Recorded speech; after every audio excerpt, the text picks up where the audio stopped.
Bonjour, bienvenue dans cette vidéo sur les piles et accumulateurs. Quelques rappels d'oxydation et de réduction. Un oxydant est une espèce, ion ou molécule, capable de capter un ou plusieurs électrons. Un réducteur est une espèce, ion ou molécule, capable de céder un ou plusieurs électrons. L'oxydant et le réducteur sont dits conjugués. Ils forment un couple oxydant/réducteur défini par la demi-équation un oxydant plus petit n électrons subit une réduction pour devenir un réducteur. L'autre possibilité est qu'un réducteur subisse une oxydation pour se transformer en son oxydant et libérer petit n électrons. En conséquence de quoi, une oxydation est une perte d'électrons et une réduction est un gain d'électrons. L'oxydoréduction. Si le réducteur d'un couple et l'oxydant d'un autre couple sont en contact, il peut se dérouler une réaction d'oxydoréduction. Le réducteur d'un couple subit une oxydation, l'oxydant de l'autre couple subit une réduction. Il faut vous souvenir qu'un réducteur va réduire quelque chose, donc lui va subir une oxydation, et qu'un oxydant va oxyder quelque chose, et lui va subir une réduction. C'est juste une question de vocabulaire et d'être bien clair sur le sens français des mots. Dans ces équations chimiques, qui représentent le fonctionnement de quelques piles ou accumulateurs, on vous demande de retrouver l'oxydant, qu'on doit entourer en rouge, et le réducteur à entourer en bleu. Donc si on regarde la première ligne, les oxydants et réducteurs vont être trouvés évidemment dans les réactifs, donc il faut regarder. PbO2 se retrouve dans un couple ici en tant qu'oxydant, donc c'est lui l'oxydant. Pb ici se retrouve dans l'autre couple en tant que réducteur. Vous avez donc le réducteur. Donc vous avez bien, comme vu dans la définition juste auparavant, l'oxydant d'un couple qui réagit avec le réducteur de l'autre couple. Cet oxydant est réduit en Pb2+, le réducteur Pb est lui oxydé en Pb2+. Si on fait la même chose dans les autres équations, vous avez juste à regarder et à comparer l'équation chimique avec les couples oxydant-réducteur. Donc on va retrouver AgOH deux fois comme oxydant, le zinc ici comme réducteur, en dessous NiOH comme oxydant, le cadmium Cd comme réducteur, Li+, comme oxydant, LiC6 comme réducteur. Qu'est-ce qu'une pile électrochimique? Une pile électrochimique, c'est un générateur qui transforme de l'énergie chimique, issue d'une réaction d'oxydoréduction, en énergie électrique. On vient de revoir ce qu'est une réaction d'oxydoréduction. Prenons un exemple que vous avez peut-être déjà vu en travaux pratiques ou en cours de physique-chimie. Si on trempe une lame de zinc dans une solution avec des ions cuivre, il y a une réaction d'oxydoréduction qui se déroule. Les ions cuivre sont réduits en cuivre solide, ils se déposent sur la lame de zinc et en même temps le zinc solide de la lame de zinc est oxydé en ion zinc Zn2+, qui passe en solution. Il y a échange d'électrons entre le zinc et les ions cuivre. Un atome de zinc donne 2 électrons à un ion cuivre. Par contre, si on trempe une lame de cuivre dans une solution de zinc, il n'y a pas de réaction. La seule réaction qui peut se produire est celle des ions cuivre sur le métal zinc. Cette réaction ne peut se faire que dans un seul sens, le sens spontané. Mais vous allez me dire, ça ne fait pas une pile. C'est vrai, une pile, ça fournit du courant qui circule dans un circuit. Or, un courant électrique, ce sont des électrons qui se déplacent. Il faut donc que l'on puisse utiliser les électrons que s'échangent le zinc et les ions cuivre. C'est ce que l'on a fait en séparant cuivre et zinc. Un bécher contenant une lame de cuivre ou électrode et des ions cuivre, et un autre bécher qui contient des électrodes de zinc et des ions zinc. On les relie par un circuit électrique où on veut que du courant circule et par un pont salin dont nous reparlerons un peu plus tard. On voit alors sur l'ampèremètre qu'un courant I circule du cuivre vers le zinc. L'électrode de cuivre constitue donc le pôle plus de la pile. L'électrode de zinc, le pôle moins de la pile, puisque le courant va de la borne plus à la borne moins dans le circuit. Je précise que la pile est constituée des deux béchers et du pont salin, ici, et que le circuit électrique est ce qui est au-dessus, ampèremètre et résistance, là. Vous savez que le courant, ce sont en fait des électrons qui circulent dans le sens inverse du sens conventionnel du courant. Cela vient du fait que l'on a découvert le courant avant les électrons, mais que l'on a gardé malgré tout cette convention. Les électrons se déplacent donc du zinc vers le cuivre. Les électrons quittent bien le pôle négatif pour le pôle positif. C'est logique puisque les électrons sont des charges négatives. C'est le zinc métal qui donne ces électrons et se transforme en ion zinc. Les ions CeD+, récupèrent ces électrons et se transforment en cuivre métal. Les ions cuivre sont réduits, le zinc métal est oxydé. Par définition, la cathode est l'électrode où se produit une réduction et l'anode est l'électrode où se produit une oxydation. La quantité d'ion cuivre diminue. Donc, les cations du pont salin viennent compléter ce déficit en charge positive.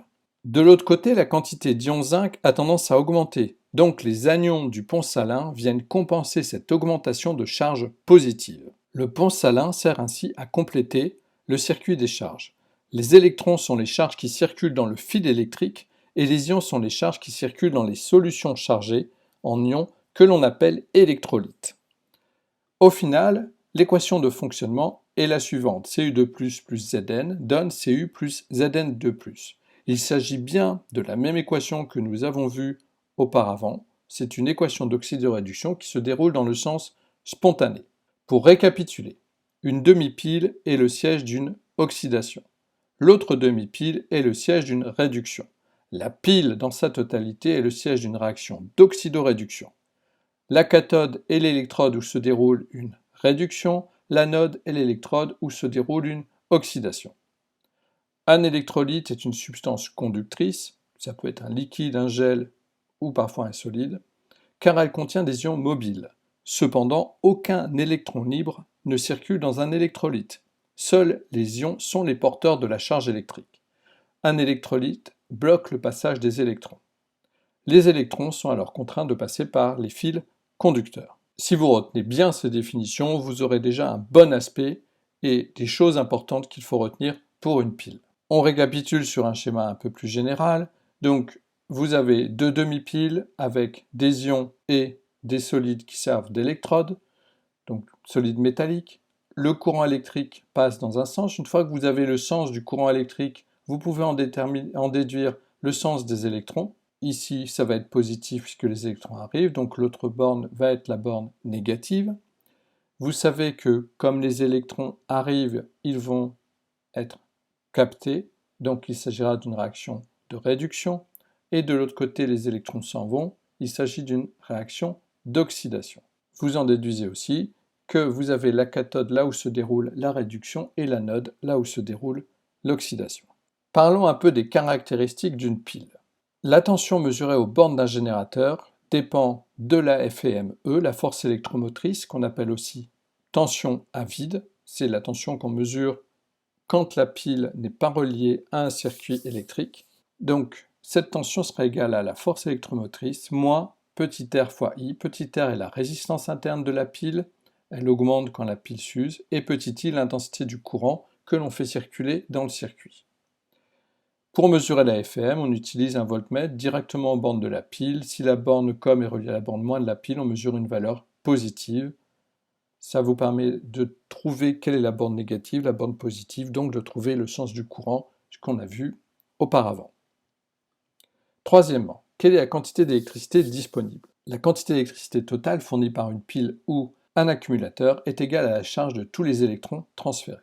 Donc Q égale petit n et le nombre de moles d'électrons transférés multiplié par F, qui est la charge électrique d'une mole d'électrons, qui vaut 96 500 coulombs par mol, et qu'on appelle le Faraday. Cette grandeur, la constante de Faraday, n'est pas à connaître, elle vous sera donnée à chaque fois. Elle représente la charge électrique en coulant d'une mole d'électrons. Donc, petit détail, si vous connaissez la charge d'un électron, 1,6-19 coulombs, ici, vous avez juste à la multiplier par le nombre d'Avogadro, c'est-à-dire le nombre d'électrons dans une mole, pour avoir la charge de la mole. Donc on vous donnera soit directement le Faraday dans les exercices, soit on vous donnera la charge de l'électron et le nombre d'électrons dans une mole. Cette relation est très importante puisque c'est la formule qui fait le lien entre le nombre de moles d'électrons, qui représente l'aspect chimique de la pile, et la charge Q, qui représente l'aspect électrique. Je vous rappelle qu'on est dans la pile, c'est quand même un dispositif qu'on appelle électrochimique, donc qui fait le lien entre la chimie et l'électricité. Combien de temps une pile peut-elle fonctionner? La durée de fonctionnement va dépendre de la quantité d'électricité disponible et de l'intensité du courant. La quantité d'électricité disponible, c'est en gros le réservoir, et plus vous utilisez une intensité grande, plus vous demandez à ce qu'elle débite du courant, moins la pile durera longtemps, ce qu'on retrouve avec cette formule. Donc, dans cette formule, la charge est exprimée en coulombs, la durée doit être en secondes, l'intensité en ampères, mais si jamais la durée est exprimée en heures, vous pourrez très bien avoir une charge en ampères-heure, un ampère-heure valant 3600 coulombs. Le rapport vient effectivement du fait que dans une heure, vous avez 3600 secondes. Quelle est l'énergie disponible dans une pile? Donc, si vous avez une pile, une batterie, voici le type d'indication que vous allez retrouver. 6 volts ici va correspondre à la tension à vide, qu'on appelle aussi force électromotrice, et vous allez avoir la capacité de la batterie, c'est-à-dire la quantité d'électricité disponible, en général exprimée en ampères-heure. Donc on vous rappelle qu'un ampère-heure c'est 3600 coulombs, on peut refaire le calcul ici. La formule qu'on doit retenir va être la suivante. Donc W représente l'énergie. Vous avez déjà vu cette notation quand on a parlé du travail, donc on n'a pas utilisé le grand E de l'énergie puisque vous avez besoin du grand E pour la force électromotrice. Donc W correspond à l'énergie disponible, Q la quantité d'électricité disponible en coulombs et E la tension à vide V. Donc on peut calculer ici l'énergie disponible pour la batterie de l'exemple, on trouvera 151 kJ. Je vous invite à refaire ces calculs pour vous entraîner. Donc cela revient à écrire que W, l'énergie, est égale à U fois I fois delta T. Pourquoi ça? Parce que E, c'est la force électromotrice, c'est une tension, donc on peut noter U, et Q, on l'a vu dans la formule précédente, ça sera égal à I fois delta T. Et si vous regardez, on va retrouver exactement la formule de l'énergie utilisée en électricité, donc qui revient à la puissance P égale UI, que vous connaissez depuis très longtemps, multipliée par la durée delta T. Cette formule, même si elle apparaît nouvelle, est tout à fait en rapport avec quelque chose que vous avez déjà vu il y a fort longtemps. Un autre système, donc on en a déjà parlé, l'énergie utilisée en watts, vous en avez déjà parlé, avec Q exprimé en ampères-heure et E en volts.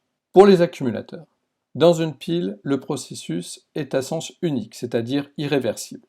Les réactifs sont introduits à la fabrication et la pile ne fournit plus d'énergie lorsque le réactif limitant est consommé. Dans un accumulateur, le processus est lui réversible.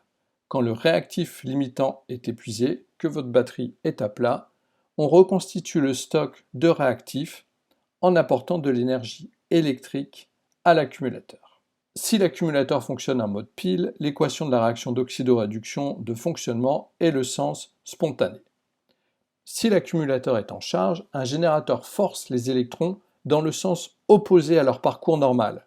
On inverse ainsi le sens de l'équation redox, on reconstitue les réactifs en consommant les produits qu'on avait obtenus, on dit que la réaction se fait dans le sens forcé. J'espère que cette vidéo vous a aidé, je vous souhaite de bonnes révisions à tous.